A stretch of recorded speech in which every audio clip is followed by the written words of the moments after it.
Mentalista.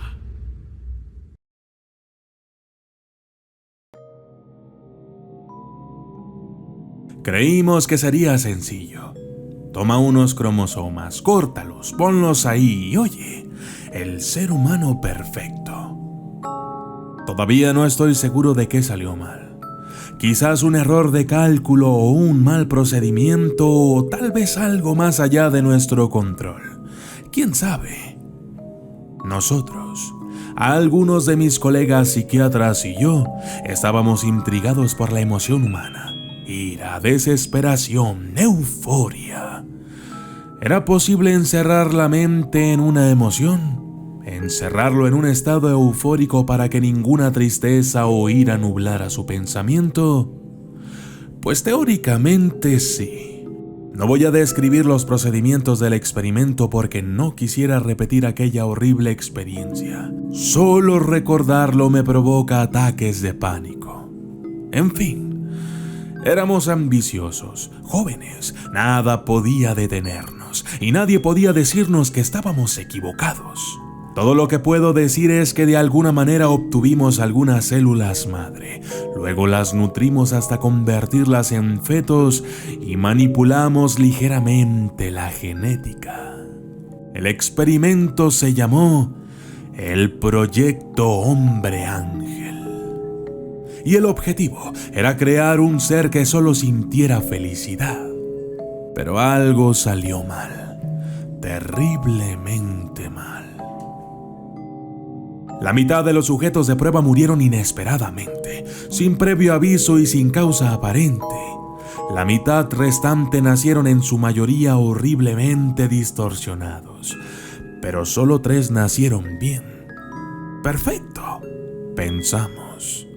Un humano con una capacidad mental más allá de cualquier otra debido a su estado eufórico aislado. Los 3 niños ángeles eran perfectamente normales hasta los 18 meses. Fue entonces cuando aparecieron los primeros síntomas: falta de equilibrio, problemas para dormir y comer, baja capacidad de respuesta. En el fondo todos estábamos nerviosos, por supuesto, pero por fuera permanecíamos tranquilos y continuábamos con el proyecto. Deberíamos haber terminado allí. Deberíamos haber cogido a esos malditos seres y sacrificarlos, quemarlos y cerrar el laboratorio de una vez por todas. Pero continuamos. Las cosas solo empeoraron. Los movimientos de los sujetos se volvían cada vez más esporádicos y todavía no podían pronunciar palabras. Aunque eso sí, podían reírse, y lo hacían con frecuencia. Demasiado a menudo para ser sinceros. Pero aquellas risas no eran risas felices, sino tranquilas. Risas casi nerviosas, casi constantes.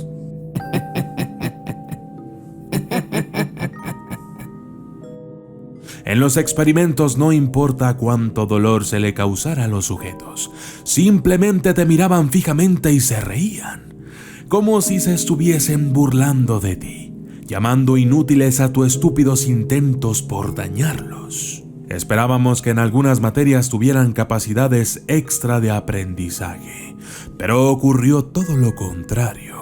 Su desarrollo mental se retrasó severamente. No podían prestar atención a algo durante más de unos minutos antes de caer en un ataque de risa.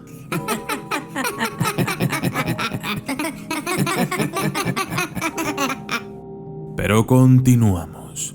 Esperábamos que estos síntomas desaparecieran a medida que los niños crecían. Le dimos un nombre a los síntomas. Lo llamamos el síndrome del ángel feliz. Porque eran niños y porque no paraban de reír.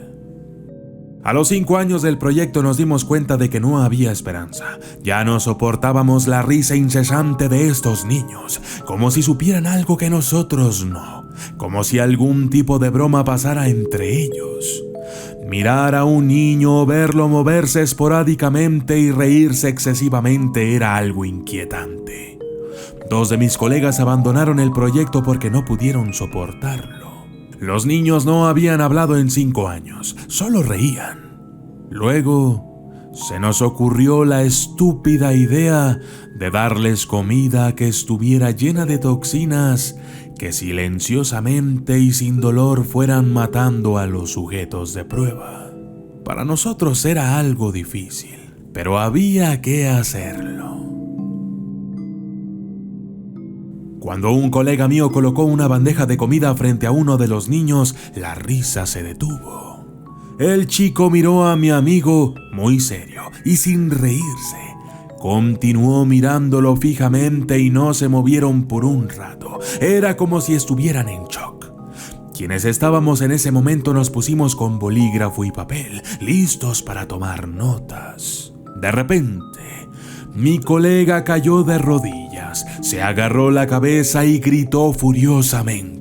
Parecía estar sufriendo un dolor tremendo. Todos estábamos tan sorprendidos que no pudimos hacer nada más que sentarnos a mirar. Se revolcaba en el suelo gritando maldiciones. Se sacudía violentamente unas cuantas veces y luego se calmó. Me mantuve firme ante aquella situación con más éxito que algunos de mis colegas.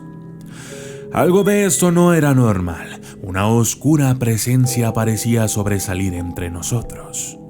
De pronto, los niños comenzaron a reír a carcajadas. Se tumbaron al piso y se revolcaban de felicidad hasta que se detuvieron y de manera extraña se pusieron de pie.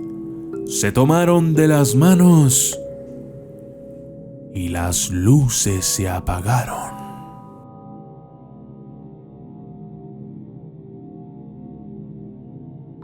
Nadie podía ver nada. Escuché golpes, vidrios rotos, risas y gritos. Lo más aterrador de todo aquello era que parecía estar hecho para mí. Yo era un simple oyente, mientras al resto de mis colegas parecían estar torturándolos. A mí nada me pasaba. Cuando las luces volvieron a encenderse, los niños ya no estaban. 2 de mis colegas yacían inconscientes en el suelo. Sus cuerpos estaban retorcidos en ángulos extraños. La sangre salía de sus bocas caídas. Creí que estaban muertos. No mostraban signos vitales. Pero mientras me inclinaba, pude oír levemente su respiración. Intentaban succionar oxígeno con sus cuellos quebrados y sus pulmones llenos de sangre. No podía salvar a ninguno de los 2 y no podía darles piedad. Así es que fui a examinar a otro de mis colegas. Sin pulso, sin respiración, pero con una enorme sonrisa en el rostro. Aunque los niños se habían ido, todavía se sentía como si algo estuviera observándome, algo que estaba acechándome, pero que no podía ver. Yo y un colega que convenientemente no presenció directamente el incidente, sino que pudo ver lo que había pasado a través de las cámaras de video, decidimos cerrar todo inmediatamente. Antes de irnos, destruimos la investigación. Cerramos y atrincheramos el laboratorio y nos largamos de ahí. Todavía siento que me vigilan. Todavía oigo las risas en mi mente. Cuando eso pasa, salgo corriendo. Me levanto y me voy de donde quiera que esté. Pero se ha vuelto insoportable. Y lo he aceptado.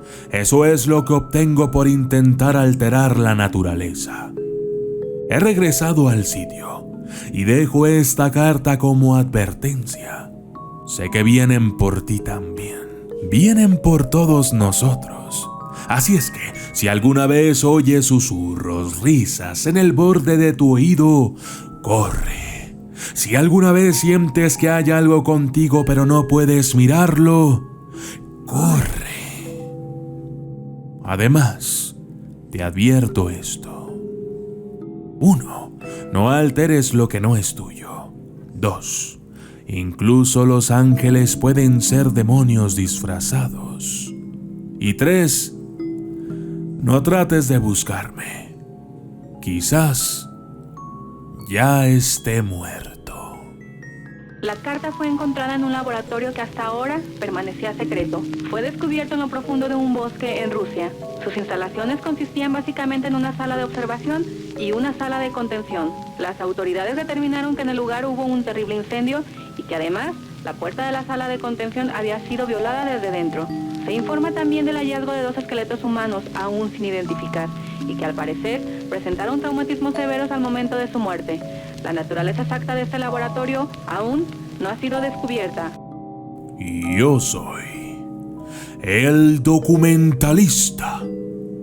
Y esto fue el proyecto Hombre Ángel.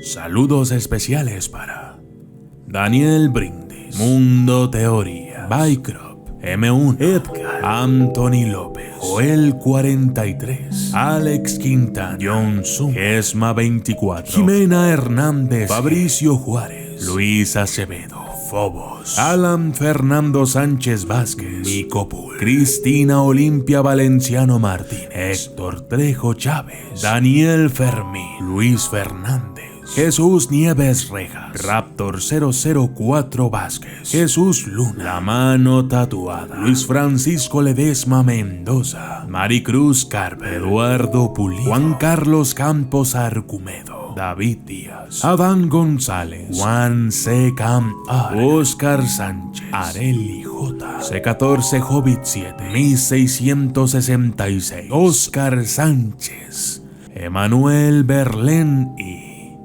Marcela Ollarzo. Gracias y hasta la próxima.